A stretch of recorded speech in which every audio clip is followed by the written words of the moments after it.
Home loan जो है आगे जाके ईएमआई अब कम होने जा रही है, तो क्या बेहतर ऑप्शन रहता है ऐसे में? हमें जो है ईएमआई कम करा लेनी चाहिए या फिर लोन के जो ईएमआई चल रही है उसको उतना ही रहने देना चाहिए, लेकिन अवधि जो है वो लोन की कम करा देनी चाहिए? व्यक्ति के लिए कौन सा ऑप्शन सही है, वो इसका आकलन कैसे करे?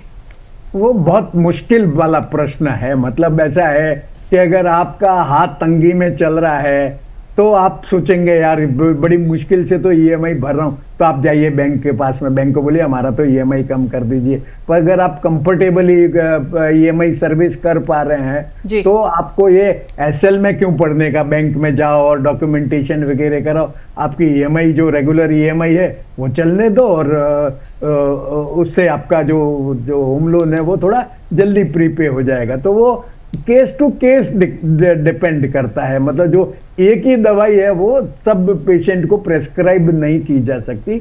उसी तरह मतलब व्यक्ति को खुद को ही समझ में आ जाता है कि मुझे ये जो कंटिन्यू है वो ईएमआई भरता रहूं या नहीं यार, नहीं मुश्किल पड़ रहा है, महीने दर महीने 28-29 तारीख को डब्बा खाली हो जाता है, तो मुझे तो बैंक को जाके ईएमआई कम करने के लिए रिक्वेस्ट करनी चाहिए। परंतु एक बात मैं कहूंगा कि जैसे कम हो रही है वैसे बढ़ेगी भी इसे। जब इंटरेस्ट रेट का साइकिल रिवर्स हो जाएगा तो इंटरेस्ट जो आपकी जो ईएमआई है वो बढ़ेगी। और उस केस में क्या होता है कि आरबीआई जो बैंक्स है वो ईएमआई बढ़ा देती है। कई केसेज में ऐसा होता है कि जो एग्जिस्टिंग ईएमआई में बढ़े हुए इंटरेस्ट रेट के साथ में वो लोन रीपेमेंट ही नहीं हो पाता भविष्य में, तो bank are force to increase the EMI upwardly.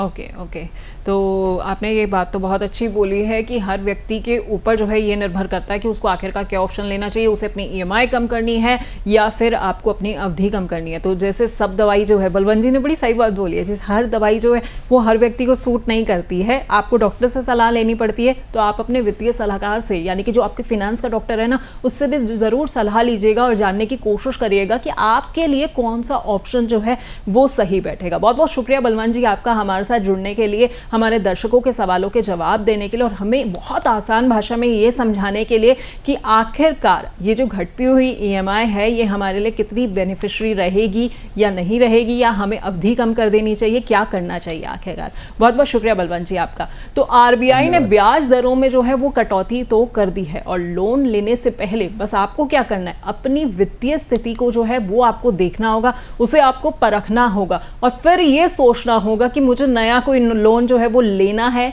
या नहीं लेना है। हालांकि मौजूदा ग्राहकों के लिए एक अच्छा मौका ये है कि वो अपनी बचत को जो है बढ़ा सकते हैं। तो आज की हमारी खास पेशकश में इतना ही। अगले हफ्ते फिर से हाजिर होंगे एक नई खास पेशकश के साथ, एक नए टॉपिक के साथ, हमारे इस खास शो में जिसका मकसद सिर्फ एक है कि कैसे हम आपकी सेविंग्स बढ़ा सकते हैं, बचत का मौका जो है वो कैसे आपको दे सकते हैं।